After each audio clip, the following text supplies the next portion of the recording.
ভারতের বিপক্ষে টেস্টে প্রথম ইনিংসে ফলোয়ান এড়ালো টাইগাররা। বোলাররা দাপট দেখালেও ব্যাটাররা রীতিমতোই ধরাশয়ী ভারতীয় বোলারদের কাছে।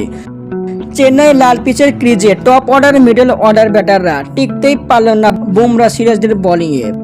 ভারতের বোলিং আক্রমণেই কুপোকার টাইগারদের ব্যাটিং লাইন। টাইগারদের এমন ব্যাটিং ফর্ম দেখে এটা নিশ্চিত করছে যে টাইগাররা প্রথম টেস্ট হারতে যাচ্ছে। টাইগারদের বাজে ব্যাটিংয়ে অবাক কমেন্ট্রি বক্সে ধারাভাষ্য তামিম ইকবাল। মাথায় হাত হাতুড়ুর, এই বুঝি টাইগারদের অতীতের ফর্ম ফিরে এসেছে।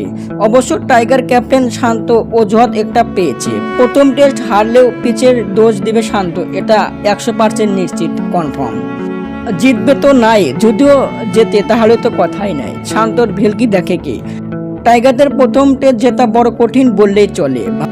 ভারতের তো আগের রান আছে, আবার ব্যাট করে রান হবে দ্বিগুণ। এদিকে পিচের যে অবস্থা, তাতে কোনো দলই দাঁড়াতে পারবে না চতুর্থ ইনিংসে।